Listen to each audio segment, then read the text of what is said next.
target market. So I'm a really huge fan of of the email marketing side of things. So as you can tell, now in terms of the bold promise for today is if you have an email list, you're probably leaving thousands of dollars on the table. That's the bottom line. So on this webinar, what we're going to show you how to do is how to get extra customers with virtually zero outlay as such. So that's basically what we're going to be walking you through. So in terms of exactly what we're going to be covering, is how I generate a six-figure income every year for my email list.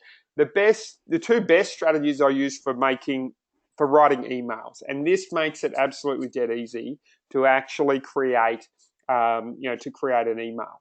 And I usually aim to punch them out in 15 minutes or less. So don't think that you have to spend an hour or two to put together an email. You can actually put them together very, very quickly. So and I'll actually, if we get time, I'll do a demo of that on this call.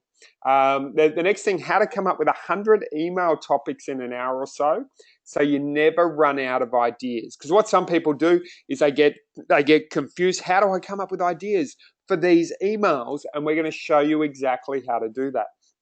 Then the best type of pages to send people to after your email, how to write a winning subject line, and how to sell consistently without coming across as pushy. So getting that balance right so that people love being on your email list and love connecting with you on that email list. So these are some of the topics which we're going to be covering and diving and digging into on today's email. So basically, if we look at this, my story, in terms of, I started with 0 emails, I built it up slowly. I started with autoresponders and I moved to doing daily emails. And I went for a period, I probably don't do them daily these days, but I would still send out several a week. But I went through a period of probably 7-8 years where every weekday an email went out consistently. So as a result, I've had a lot of practice writing emails. I'm going to be sharing some of those tips with you on today's call. So let's go through the two best strategies I use. And what I'd love to do here is if we've got someone who wants to put their hand up, just make a note in the questions thing and say, hey, pick me or whatever. I'd love to take this and use it as a real case study. So rather than me just talking, we can apply it directly to someone's business, and that way you'll grasp it at a much, much deeper deeper level. So if you're keen, just put your hand up. I'm not sure if you can see any questions there, Nairi, or anyone has put their hand up.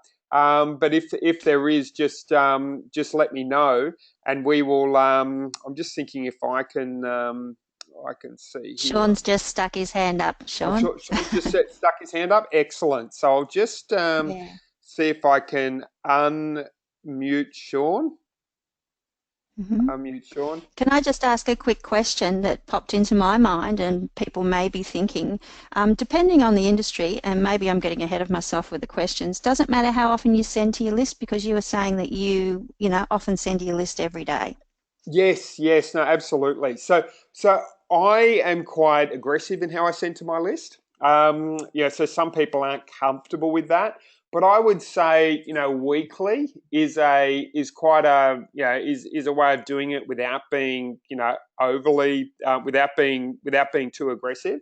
But you'll find that you can send it more often if the quality of your emails is there. Then you can send it far more regularly to your actual email list. And we'll talk about how to do that today, and how to come up with contents for your actual emails. So that's something we'll be covering. So I'm not sure if Sean's I'm not sure if it's unmuted with Sean, but here we go. Hey Sean, are you there? Doesn't look like it. Yes, it's unmuted. Or looks like it. Yes, now I can hear you, Sean. How are you? Yeah, I'm good, thanks. No, that's good. So tell me a bit about your business. Oh, well, I sold an advertising agency last year, and now I'm basically just working with charities um, on educating around fundraising.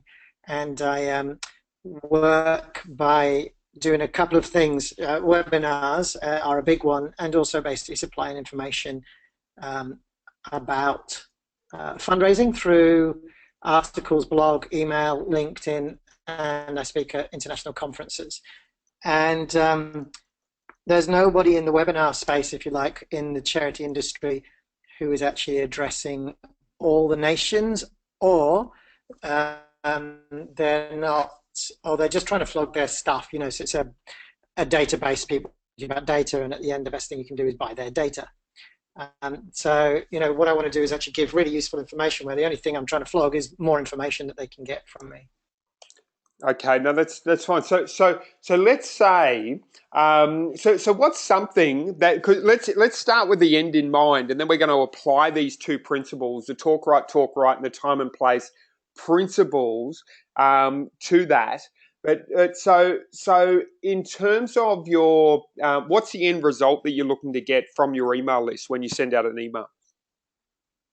Ultimately, there's a lot of people who work in really small charities who simply can't afford to buy any stuff. So I want to make sure that they've got useful information that they can implement the next day, whether they buy anything from me or not. But at the same time, I want enough people, particularly from the medium to large charities, to pay for the webinars or online courses to cover the costs of all of Infusionsoft and the copywriters, the presenters, the other presenters. I have a producer for the webinars and all those sort of things, because it cost me about 36,000 last year, and I took 37,000, so it's not a particular, and that's not including my costs. So it's not really profitable at the moment. So I really want to make sure that we're generating enough profit to actually, pay someone to run the thing.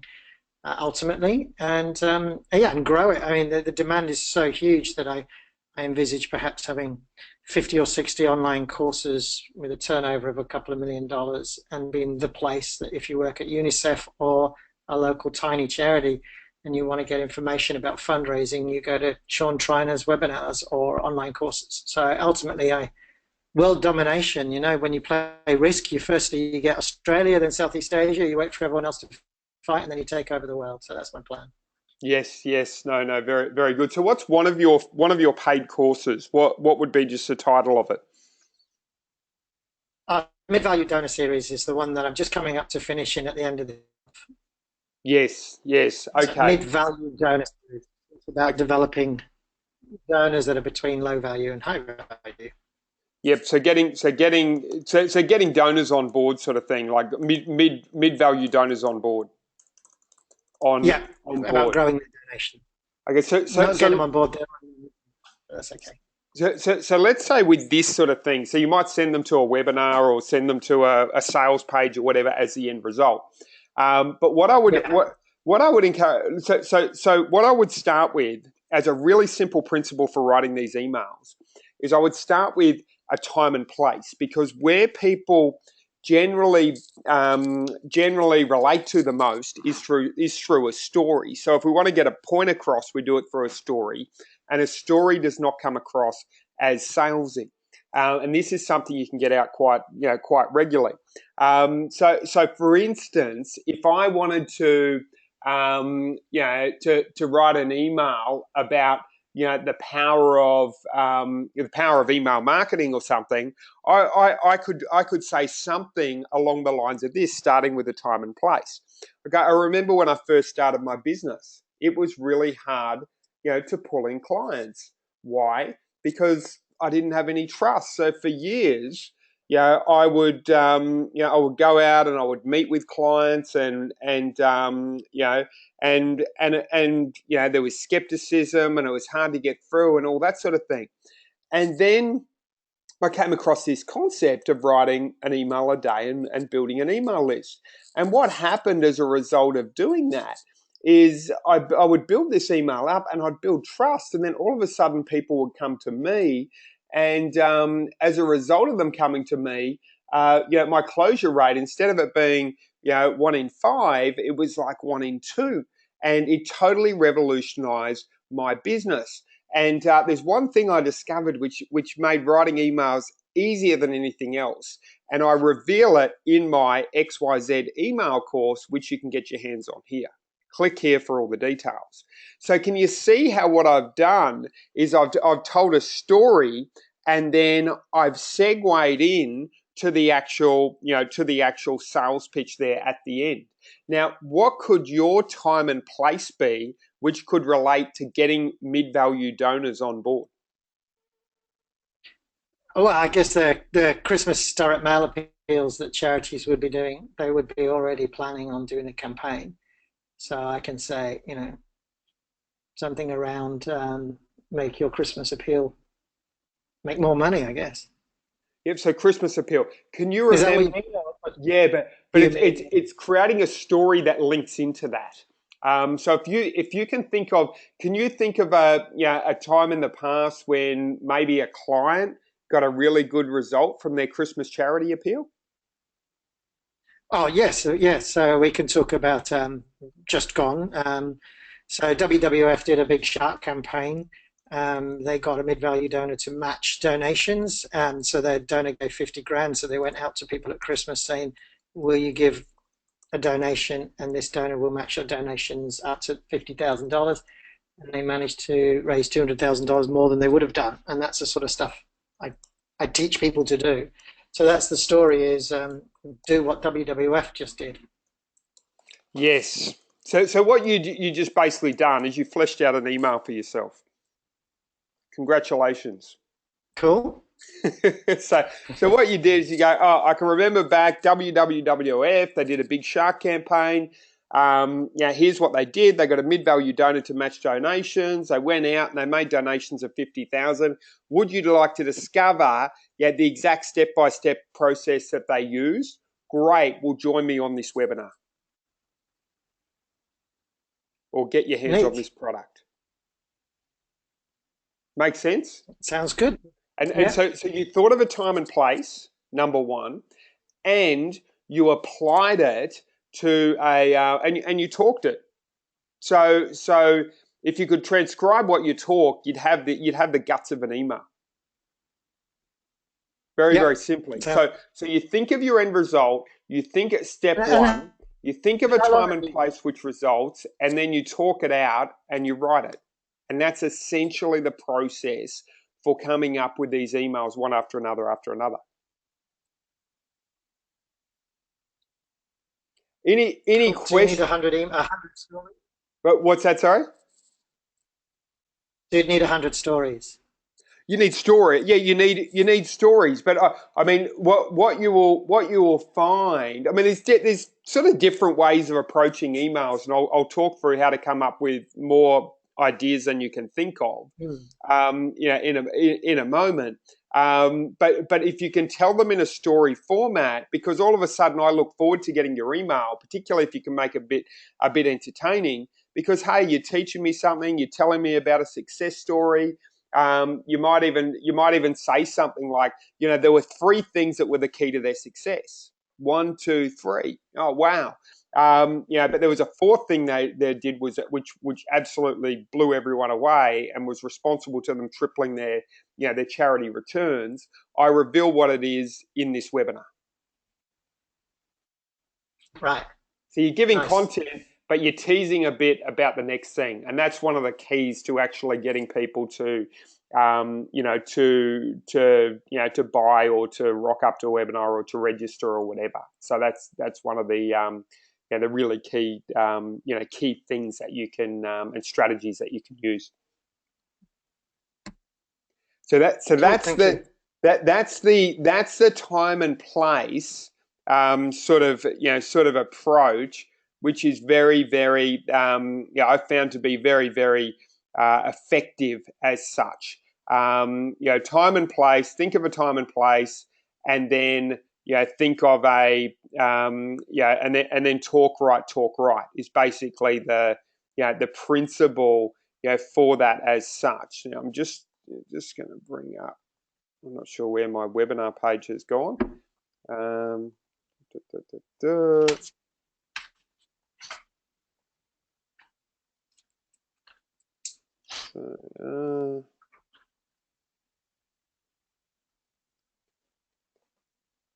So any questions on that so far?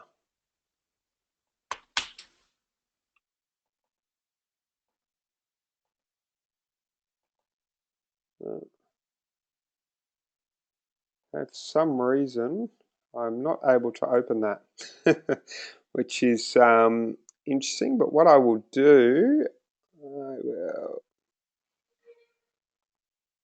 okay, so the next thing I'm going to cover is how to, you know how you were talking, Sean, about how to actually create those email topics.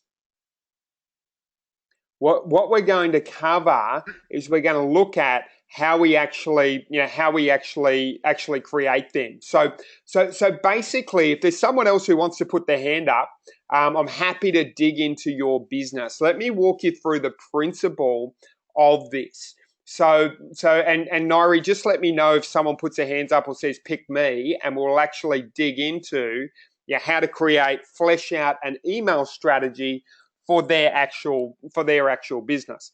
But the essence of it is, so let's say we got the 8x8 strategy, and the essence of this strategy is quite simple. We come up with 8 topics. So let's say it's a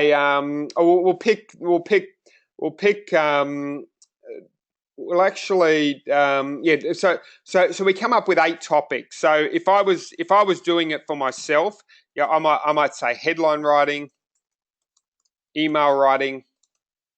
We might talk about LinkedIn.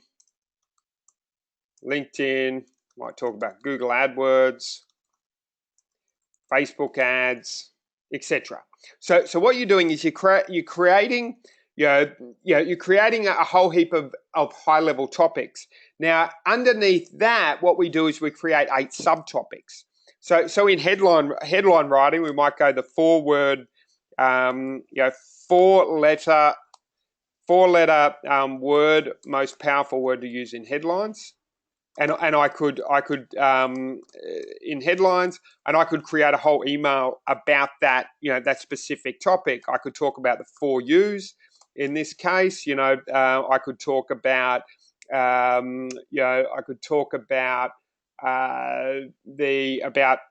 visual headlines. I could talk about auditory headlines. I could talk about using emotions in headlines. I could talk about using hate in headlines. I could talk about using love in headlines, and coming at it from a whole heap of different angles. And as you can see there, I've got 8. Is it 8 or is it 7? 2, 4, 6, 7. I could talk about using the word "don't" in headlines. So and I could probably literally come up with 100 topics just under this one. But as you can see, I've got 8, and then I could go into email writing, and I could talk about talk right. I could talk about, these are just the concepts we've talked about here. I could talk about time and place. I could talk about the 8x8 strategy. And as you can see, we're creating very quickly topics that we can use, for our business. So is there anyone who's put their hand up or wants me to focus on their business that has come up, Nairi? No, no one at this stage. I was just going to ask, does anyone want to stick their hand up and have a go at this? Because it's invaluable to have Sean actually go through this for your business. So don't be backward.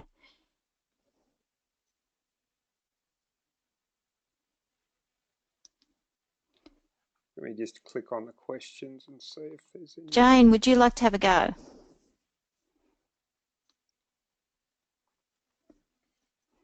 Happy to. Okay, Jane Watson. Okay, let's just unmute you, Jane. Yep. Hey, Jane, how are you? Hi, Scott. Good, thank you. Hi, Nairi. Hi, how are you? Good, thank you very much. That's great. So in terms of the in terms of your, of your business, I actually know, I know Jane's business. So you're dealing with headaches and migraines, yeah? Yes, that's right, Scott. Okay, no, that's great. So what's eight topics or subtopics which would go under headaches and migraines? For educating health professionals? Yeah, so your main focus is probably educating the health professionals. So if you were going out Yes. to these health professionals, what's eight sort of high level topics which Dean could talk about? Well, one would be 10 misconceptions when treating headache. So 10 I misconceptions. might have to pull Dean in to help. Yeah, no, that's all right. So if we go, we'll just do high level. So we go. One is misconceptions when treating headaches, and it sounds as though you could pretty much you could go through that, and you could talk about each of those misconceptions. You said there was 10, so you could have you talk about one each time. 10 topics. Yes.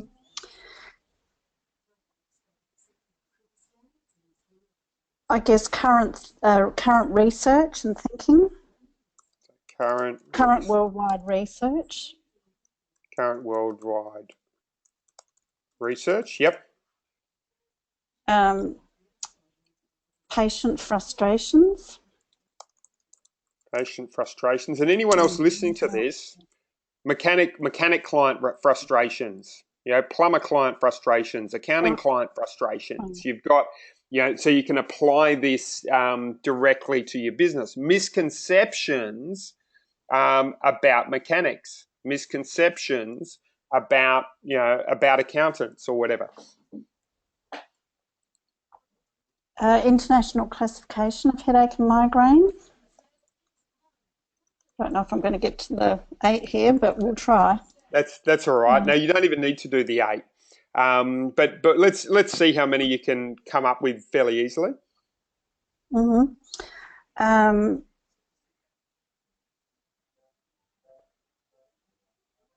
It's all right. I'm really stuck in the theory, and I'm trying to bring it over to more. That's all right. Because what you will find, like this is an exercise which you would probably sit down and do over perhaps an hour or two. You know what I mean? So we're obviously shortcutting it and saying, hey Jane, you got like.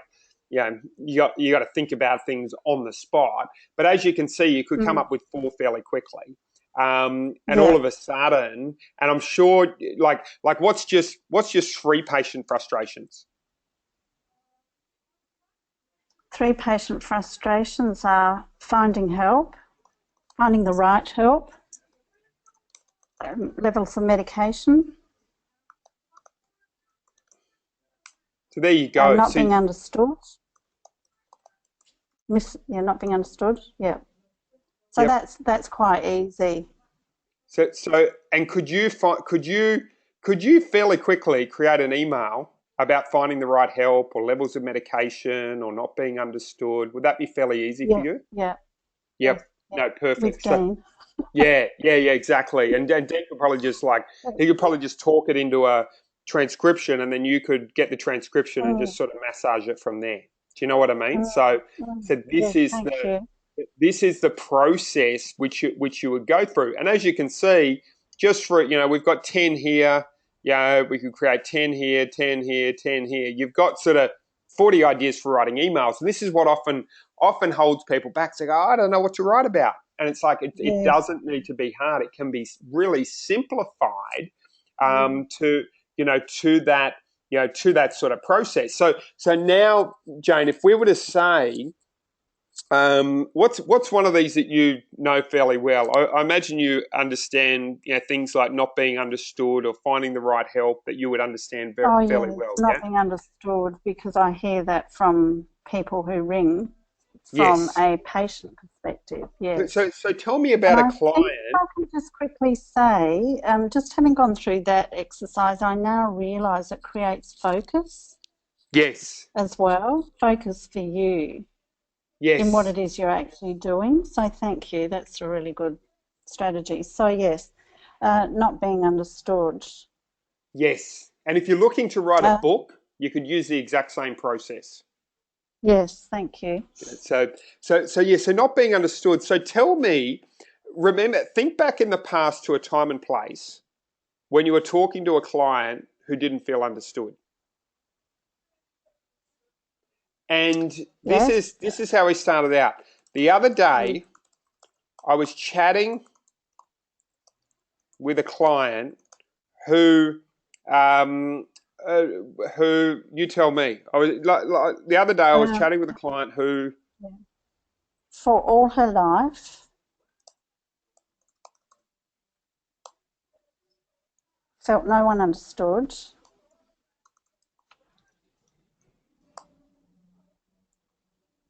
That she actually had migraine, and they thought she was pretending to not be well, or pretending. Yep. She struggled.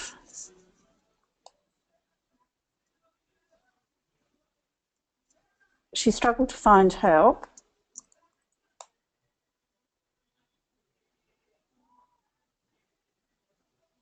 No, it's very easy. And the first time she came to a clinic was the first time she felt someone really listened to her. So can you see what we're doing here? Mm.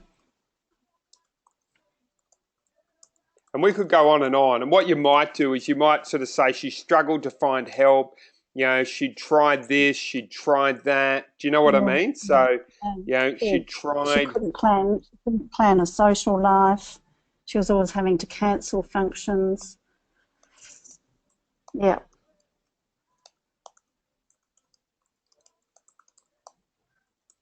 And see how you're actually writing the email?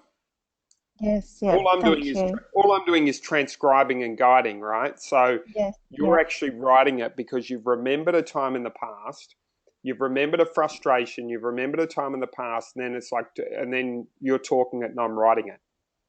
And this is the same for any business. I'm sure, you know, if Sean thought of one of his customers' frustrations, if Adam or Monique or Kim or any of you thought of a customer frustration, you could remember a time when that frustration happened and you could write a story about it. This is the process which demystifies the whole the whole email marketing sort of sort of side of things. So it's very it's a very, very powerful process, and it's easy to come up with 50, 60 ideas to do it and get yourself structured into that. So I think the structure is a really important word there. Structure and focus. Yes, absolutely. Thank you, Scott. Thank you very much. No, you're welcome. So you've got that structure, you've got that focus, and you can just go boom. So that's great. So that's how the 8x8 strategy actually works. It really is it really is that that's simple to to do and to to implement as such. So is there anyone else who if there's anyone else, and you're going, oh yeah, I wouldn't mind that applied to my business, let me know. So the next things we're going to cover is the subject line. So the subject line, and how do we make this this pop, or this this really stand out as such in terms of the subject line. So if we look at Jane's example here, we've got the other day I was showing who felt nobody understands. So let's come up with a few subject lines for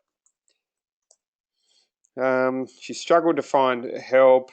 The migraine. So So let's brainstorm this. The migraine sufferer.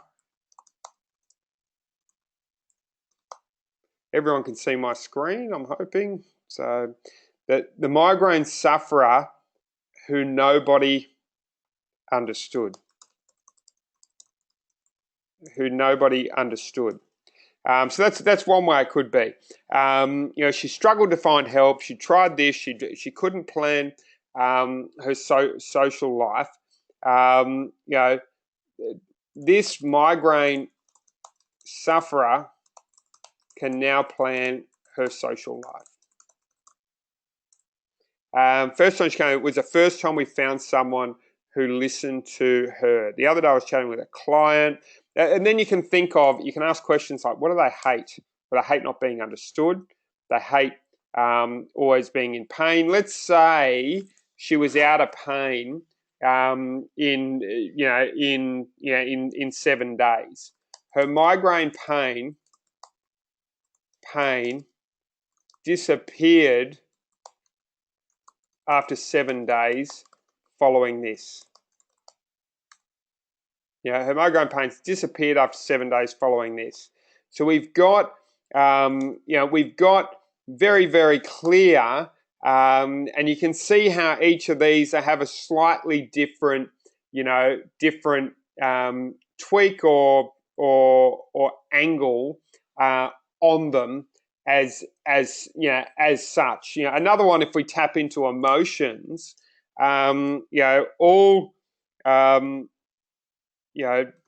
she hated talking to professionals about her migraines. And then you might reposition it about how she hated talking to professionals because nobody understood her and nobody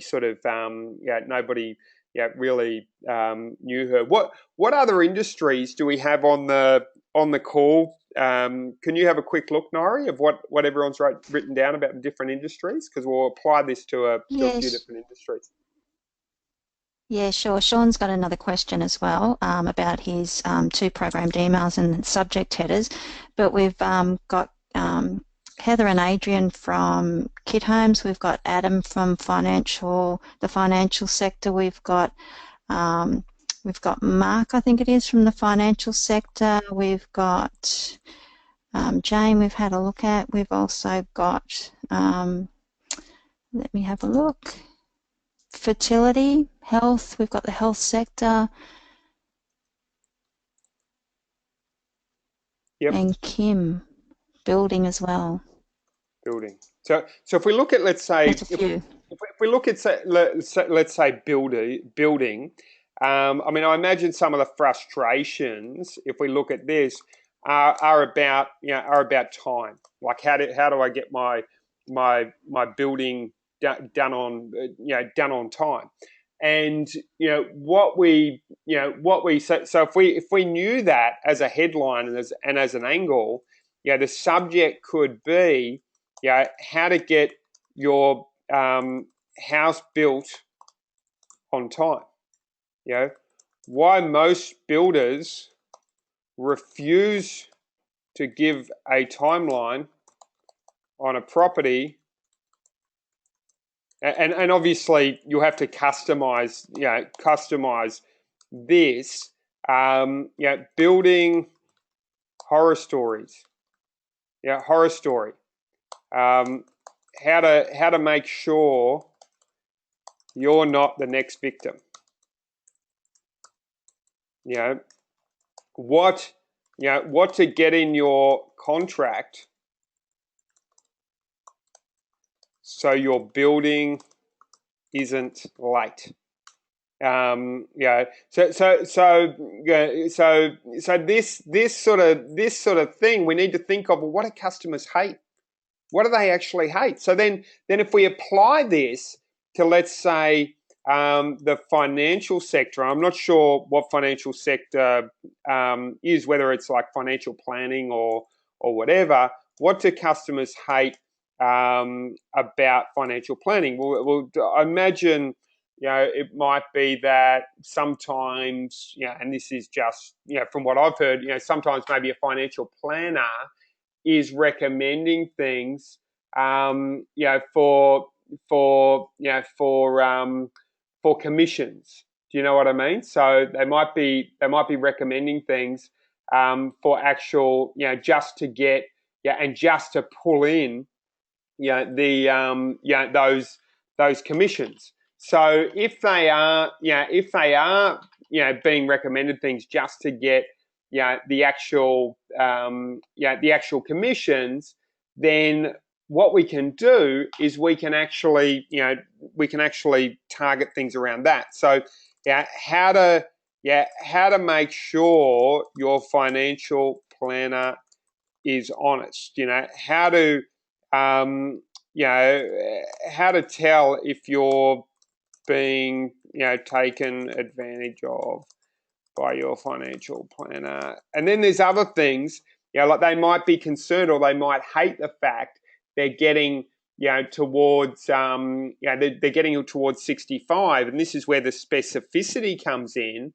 We could say if your important message for over 55s who are worried about retirement, for example. So you can have specific headlines about that. So it's once again looking at your frustrations, and also looking at who your list is. Like if you know your list is all over 50, then you want to target those issues to the over 50, which might be different to if they're over 35, for example.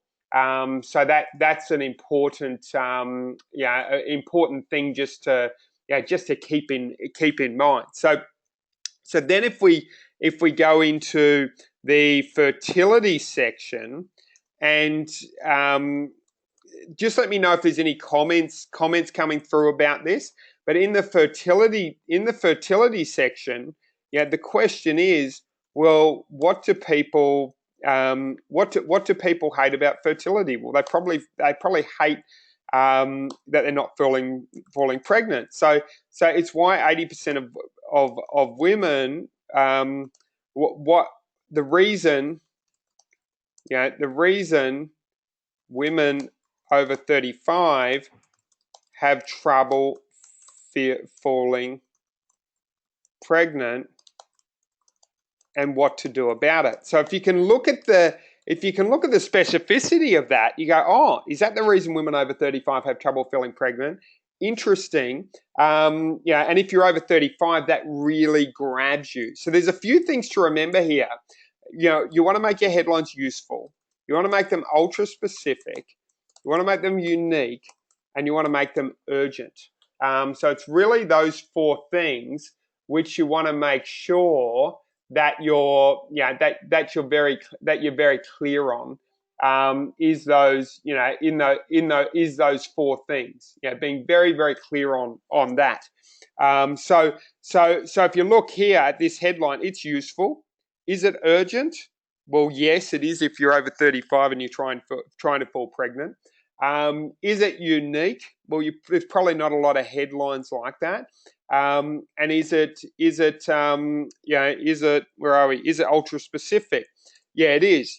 Feeling over 35 and feeling anxious about falling pregnant. I mean, that might be another one. That taps into the emotional component of our target market. So that really dives into that. So there's different ways of angling our headlines to really appeal, or our subject lines to really appeal to that. Now, the health sector, I actually write email headlines for one of the largest health companies in the States. They've got a huge email list of about 2 million. And I've been split testing headlines for them for about 9 or 10 years. So I'm familiar with that area quite specifically. But let's say, here might be one. Let's say you've got an article about, the toxicity of shower, of shower water, let's say. What your shower is doing to your heart. Or this, so that could be that could be what happens, how your shower is making you age faster. Let's just say hypothetically, and these are just ones I'm making up on the spot. But they're the sort of angles that you can come at. And what you'll often find is you'll write an email, and you'll see what I did with Jane's. I pulled out one of the headline ideas, right from she was always having to cancel functions, which was deeper down in the copy. So sometimes you're better off, and often you're better off writing the email, having an angle for the email, writing it, and then coming up, with the actual, with everything from there, is really quite a valuable thing or approach to take with what you're doing. So that is the so that's a way to really crunch through those emails. So if you want to get the right people to open, you obviously have to specify who you want to open. So this over 35 strategy is quite good for getting a targeted person to actually open who is over 35 or experiencing that sort of things. So how do you sell without coming across as pushy? So, and there's basically three ways. One is tell stories, and that's where the time and place comes in. Always think of a time and place, and then create it based on that. Now, a really easy way to be able to tell stories is go and Google biography questions, and then take a moment to actually go and fill that out. Even if you have to do it audio and then get it transcribed, and have that, reflect on it every now and then. And what you'll find is that gives you heaps of stories, because maybe when you were 7 years old, you got in trouble because you touched the stove. And then the fact that you got in trouble because you touched the stove, you can then say something like, hey, when I was 7 years old, I got in trouble because I touched the stove. But I got even more immediate feedback from the pain that hit my hands. Now that was even more important than getting in trouble. So what does that mean to you as a 50-year-old who's heading towards retirement? Well, in a way, it would be good, for all of us who are 50 to actually feel that pain of touching the stove that we're going to feel when we're 65, because and one of the best ways to feel that pain is to actually organize an appointment with a financial planner, because if you do that, you're going to really feel that and experience that pain immediately, and you're going to save yourself from actually keeping your finger on that stove, which would do a lot for the next 15 years, which will cause a lot more problems. So put your finger on the stove, come in and see me, and I'll help you to take it off so you can have a successful retirement. So you can start to use metaphors and stories like that to really cut through. And because they're personal, now we could really say that very simply. If you don't come and see a financial planner now, you're going to experience pain, call me. But if you say something like that, it comes across as pushy and it gives the wrong message. But what you can do is you can tell stories, which everyone loves reading about, the 7-year-old who got in trouble, and you can elaborate on that. And you say, hey, my mum, she used to fire up really quick and fire down really quick, and I remember this and I remember that, and then you segue back into the sales pitch. But anyway, I'm glad I got instant pain, because otherwise that was my body's way of protecting me. But are you protecting yourself from yourself by coming and seeing a financial planner and getting your stuff on track? That's that's a way that you can angle that, and you can see that the segue comes in at the end. So where do you send people after the email? Well, there's some very simple sort of pages that you can send people to. But what you want to do is you want to do a bit of a sales page on your business, or put some testimonials up or something like that. So I'll show you, for example, and this is a very simple way of doing it. but I've got a page called scottbywater.com/proof. And all it is where you can send people to. It's a page, which basically has the headline and has a series of testimonials underneath it and success stories underneath it, which talk about people who have succeeded as a result of doing business with me. So then you send people there. You don't want to list all of that in your email, because then it comes across as pushy. But if you send people to that page, they read those emails, they go, hey, yeah, this is really interesting and really fascinating, and then they can actually register, etc., as a result of doing that. So that's a really a powerful way to do. Or let's say you're a financial planner, you could write a proper sales letter. And it might say something like, it might elaborate on that and talk about, cover the normal sort of thing, talk about their problems, prove that you are the best solution. And it might be like a 2, 3, 4-page sales letter, which walks people through, covers objections, makes a promise, includes testimonials, all of that sort of thing. And then you could potentially have retargeting on that page as well. So when people go there, if they don't sign up straight away, you can follow them around the internet and send them back to that page to do things, or have case studies of your customers, which they see when they go around the page. So that is effectively the process which we go through. So any questions that have popped up, Nairi, or anything that I've missed that you'd like me to cover? The only question that has come up is the one from Sean, and he said he'd like to describe his 2 next programmed emails and ask about a subject header. Yes, no, absolutely.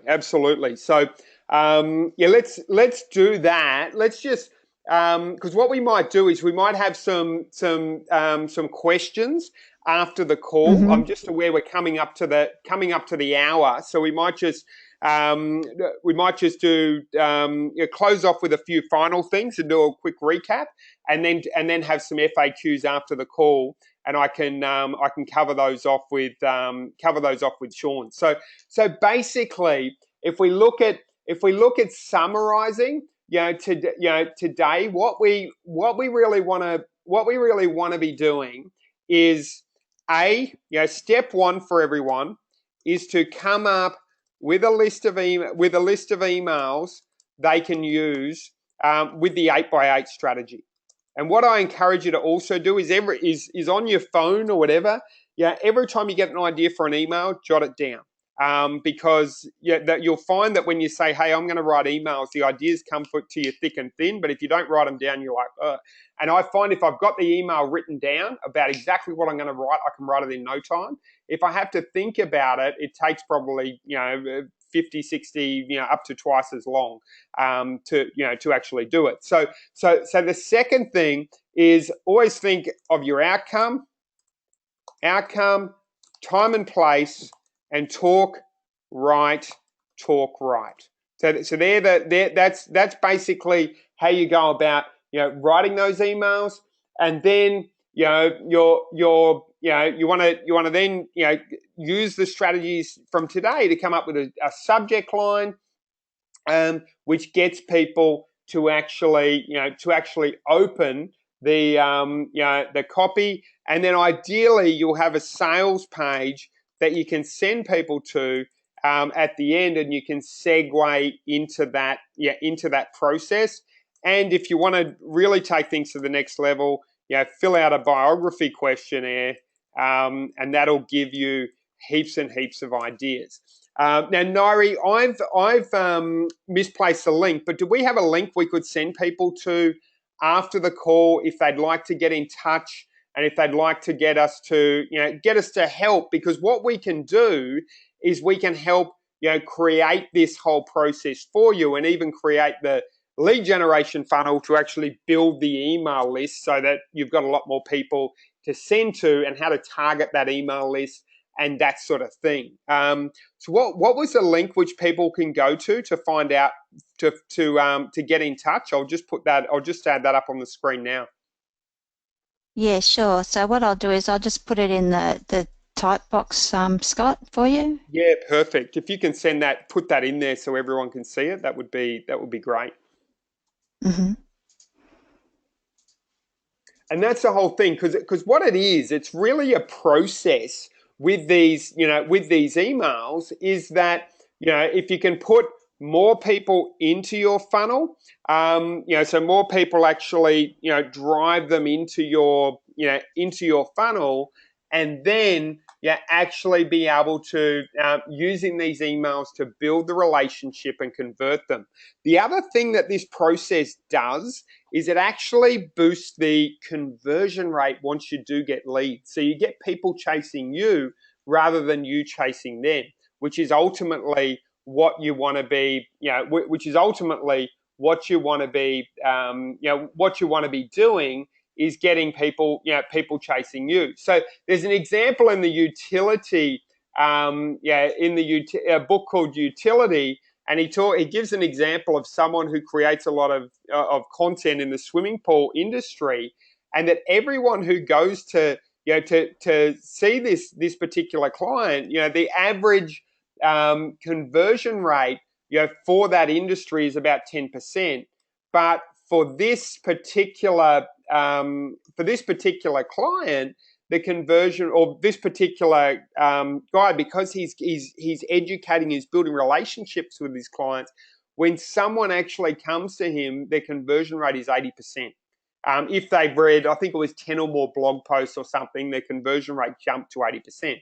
So if you would like an email strategy call, or really if you'd like any help with getting more customers and building relationships so that you make your sales funnel really magnetic, this is the link. This is a page you need to go to, and the exact link, I'll just type it here so everyone's got it. It's smarturl.it/book my call. Yeah, and basically, if you click on that link and you enter your details onto that page, then what we'll do is we'll give you a quick 5-minute chat, make sure there's a good fit, and then if there is, we'll have a more detailed conversation. And that will be, normally there's a fee for that, but because you're on this webinar, there'll be no fee for that.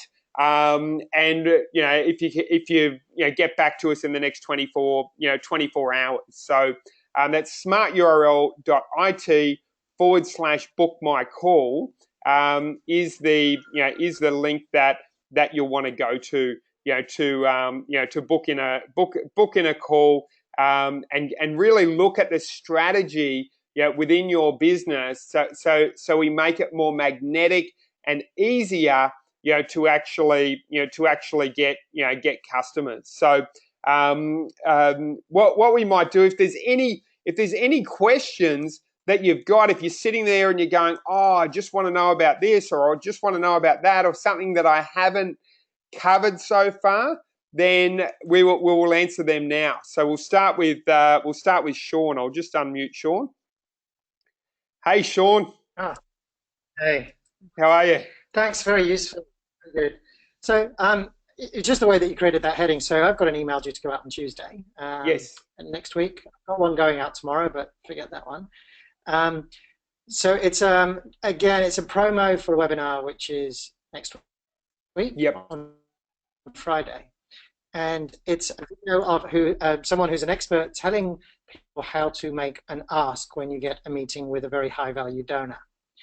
And I currently have the heading, making the big ask, how to avoid a no. So that's my subject header, and it's basically saying she has a system. She asks the donor, do you really care about this area? Is this something we should invest more in? Do you think that's something that you could be interested in helping? There's a process she goes through. and then eventually she'll say, will you give us $200,000? And what she does is she gets it to the point that it's very unlikely they'll say no. They might say a different amount of money, but they will say yes. Or she's worked out how to address whatever the issue was before then. So she calls it a funnel. Yes. So that's the email. So my heading is ask how to avoid a no. And the call to action at the end is, my webinar series talks more about how to raise even more from your mid-value donors, and thank you for registering for it. Oh, that's for registered people. If you're interested in learning more about making the big ask, you might want to sign up for my next webinar. Click here if you haven't already registered. Top tips for the conversation that gets the big gift from the mid-value donor. Yes. So you're trying to get people to a webinar? Is that the outcome? That's right, and it's $89 US to pay. A webinar. Okay, so this is, so there's different ways that we could approach this, but let's say how to avoid a no with a high value donor.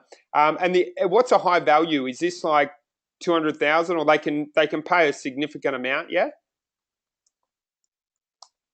The donor that you're in the meeting with, it could be 100,000, it could be $1 million, it could be 5,000 from someone who only gave $500 previously. But yes. What you don't want to do is get them to say no in a meeting. What I would do, I would almost do 2 or 3 emails to get this paid. Oh, there's 2 a week for the last 10 weeks. Oh, okay, so you've done a bit of a build up, to the actual webinar. Yes, and it's the last of a series of 5.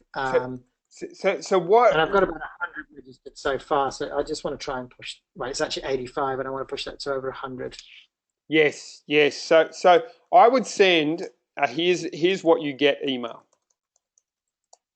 I would send a here's what you get, and then I would send a last chance email. Yeah, but this is like a very. Yeah. So, but these are the sort of the other ones, like the less blatant ones, if you like. Yeah. Oh, you've sent out the here's what you get emails? Yeah, so there's been here's what you get, and then there's another here's what you get in the last week, and then there's one the day before saying, oh my God, don't miss out 24 hours, and that's your webinar tomorrow. Yeah. So you've done a bit of a sequence in terms of building up. So it depends in this sort of situation. It depends on like what we're talking about is we're talking about one component of many. Do you know what I mean? So what needs to be taken into account in order to offer the right guidance is, what have all those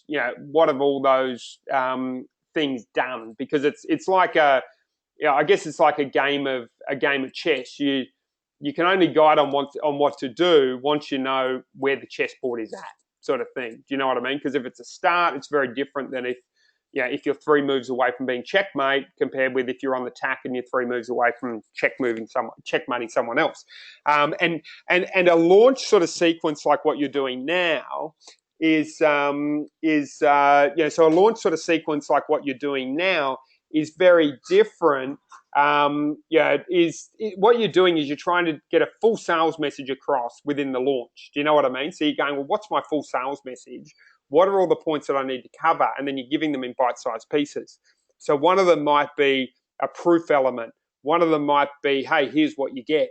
One of them might be covering an objection or certain objections. So you're trying to get that whole thing across in bite-sized type pieces. So what do you think they don't know yet, which they need to know to sign up? I think the issue is, when you're getting I get about 30 to 45% open rate, or maybe a bit lower than that sometimes. I've given them lots of information. Why haven't they actually signed up yet? Everyone leaves it to the last minute. So that's the sort of big issue, I think, about getting into. But I get you say, what else could I say that I haven't said already to just get them to finish that sign up? That's good. Exactly. The other thing I would do if I was you, I would look at everyone who's clicked on your webinar or click to go to the webinar. And if you have their phone numbers, I would try calling up 10 of them and seeing if you can get any of them to sign up. Yes, I do agree with that. The problem is they're all over the world. But yes, I do agree. That's good. I own a phone agency, so I love that idea.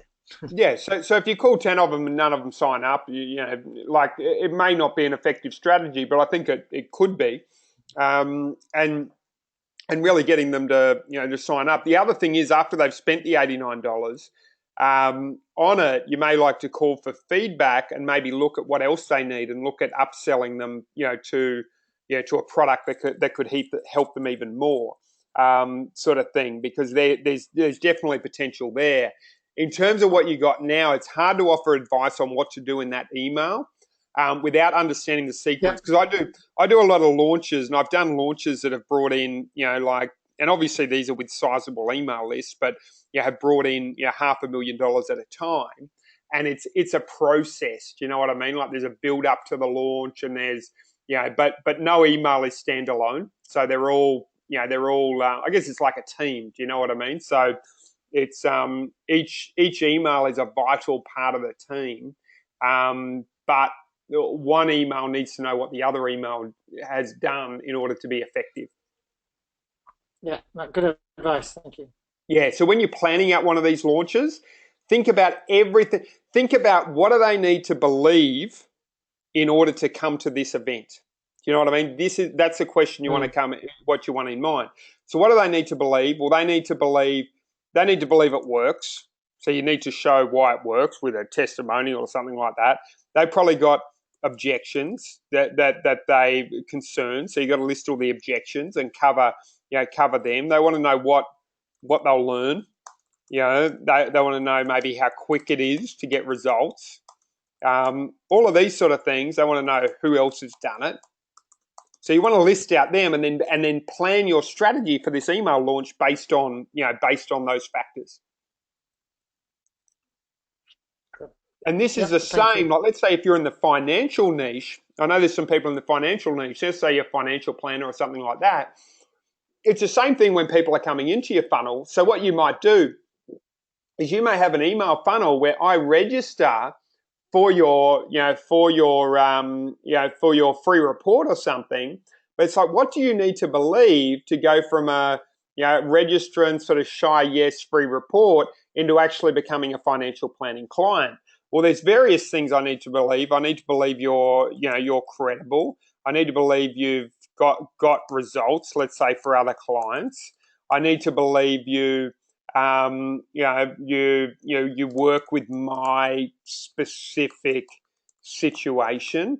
I need all of those things. So then in your email funnel, in this case, which is to new customers, which is a critical funnel, because if you can get that funnel to work and you can break even within a short period of time, then you can scale and you can start sending decent traffic and decent money, into that funnel. That's a really critical one to consider as well.